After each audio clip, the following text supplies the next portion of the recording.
My name is Nathan, and this is my story from inside a world few ever see. I stepped into a place most people fear, misunderstand, or pretend isn't real. On the surface, I found warmth, smiling faces, a loving community, and promises of enlightenment.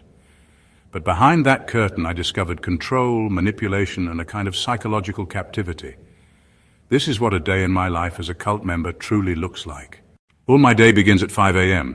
Long before the sun has fully risen, I'm already awake, feeling the compound stir around me. The air is crisp, a faint mist hanging over the fields, as if the world itself is holding its breath. There's always this sense of anticipation, a quiet tension that fills the space between our buildings. There's no sleeping in for me. I'm expected to rise immediately, making my bed with military precision, tucking away my few personal belongings. The routine is strict, and if I'm even a little sluggish, it's quickly noticed. I don't need an alarm. I rise with everyone else at the sound of the bell, a chime, or a knock. The signal is unmistakable, echoing through the halls and across the grounds. It's a call to unity, a reminder that this day isn't mine alone, but belongs to all of us. Sleep is always limited for me. I've learned that a tired mind is easier to control. Fatigue is my constant companion here, dulling my resistance and sharpening my dependence on the group's structure. The exhaustion is intentional, making it harder for me to question, easier to obey.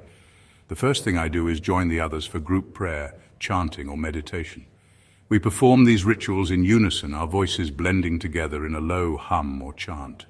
The atmosphere feels solemn, almost sacred, as if the outside world has faded away for me. A senior member leads us, framing it as a spiritual practice, but I know it also sets the tone: unity, discipline, and obedience. The leader's words are law, and I mirror every gesture, just like everyone else. My individuality is quietly erased, replaced by our collective purpose. Afterward, I gather with the others for a communal breakfast. The meal is simple, nourishing but unremarkable, served at long tables where I sit side by side with everyone else. There's no room for indulgence or preference. I eat the same as everyone, reinforcing the sense of equality and control. We eat in silence or sometimes listen to tapes of the leader speaking. The leader's voice fills the room, offering guidance, reminders, or sometimes warnings. Conversation is rare for me, and when it happens, it's hushed and brief. I avoid eye contact. Small talk is discouraged. Outside influences, absolutely forbidden. The rules are clear, and I know them well. Even a glance can be seen as defiance. I have no phone, no news, no distractions from the outside world. The only information I get is what the group provides, carefully filtered and controlled. I'm not allowed to read any books that haven't been approved. Reading material is strictly monitored, and if I'm curious about the outside, it's discouraged, even punished. The world outside is the enemy.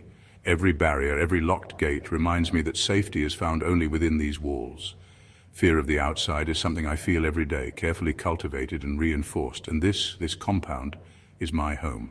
For me, it's the only reality that matters. The morning ritual is more than just routine.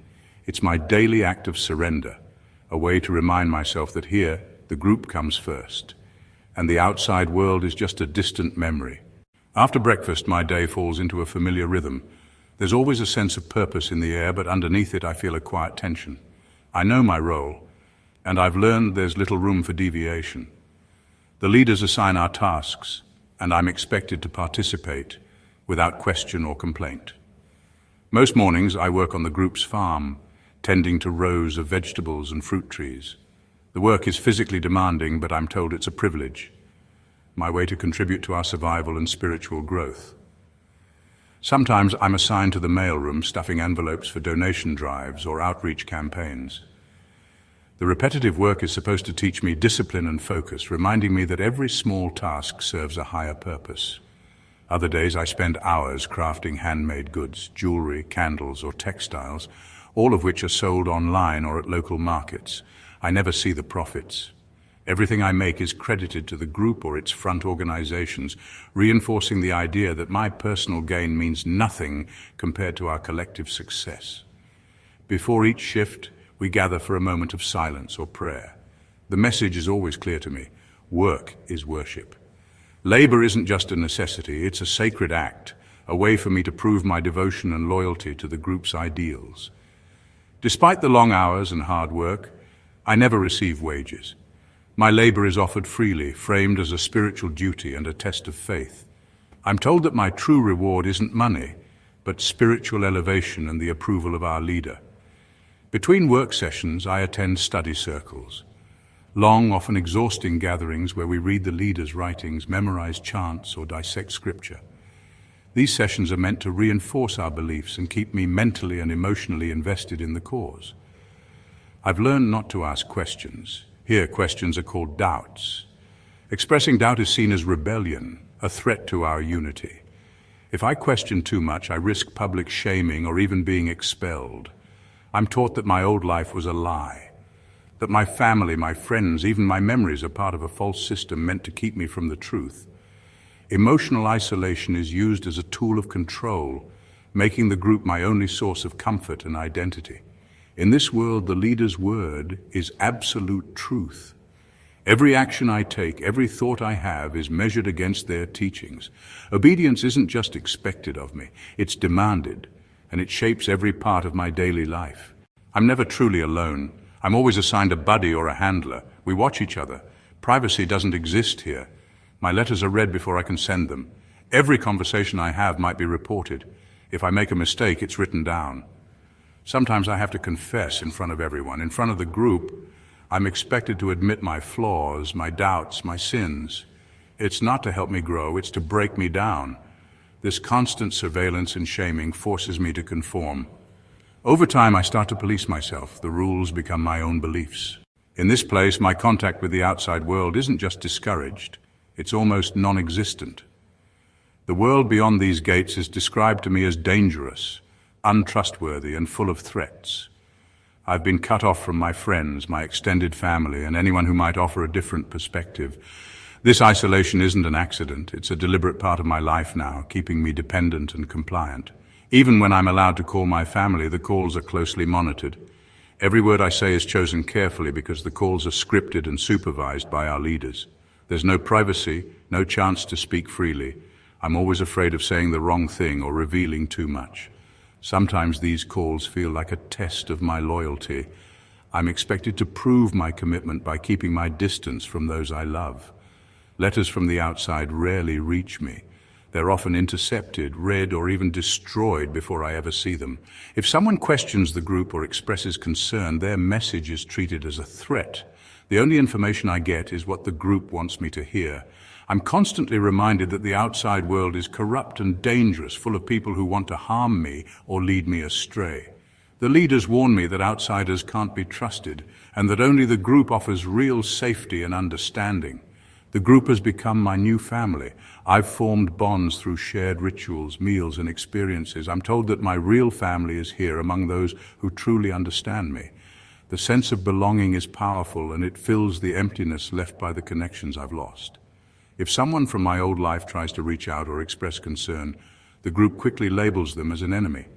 Their worry is framed as an attack, proof that they don't support my growth or happiness. I'm forced to choose. Loyalty to my family of origin or loyalty to my new community. The group flips the story, insisting that outsiders just don't understand my journey. They say my family and friends are blinded by ignorance or jealousy, and only the group can see my true potential. I find myself relying more and more on the group for validation and support. Over time, I start to believe these messages. I begin to think that anyone who questions the group is trying to pull me away from my higher calling. The isolation grows, and with it a deep sense of loneliness and confusion. In this environment, my isolation breeds dependence, emotional, spiritual, and even financial. The group is my lifeline, the only source of comfort and guidance I feel I can trust. Eventually, I can't even imagine life without the group. The thought of leaving fills me with fear and uncertainty, as if I'd be lost without their support. And that's exactly how they want it. The group's power lies in my dependence, and the more isolated I become, the harder it is for me to break free. Evenings are for reinforcement. I sit with the others for lectures, listen to testimonials, sing songs, and join in group activities meant to draw me closer to everyone here. Sometimes I'm showered with affection and praise, what they call love bombing. It feels overwhelming, but it makes me feel wanted. Other times I hear stories about what happens to people who leave.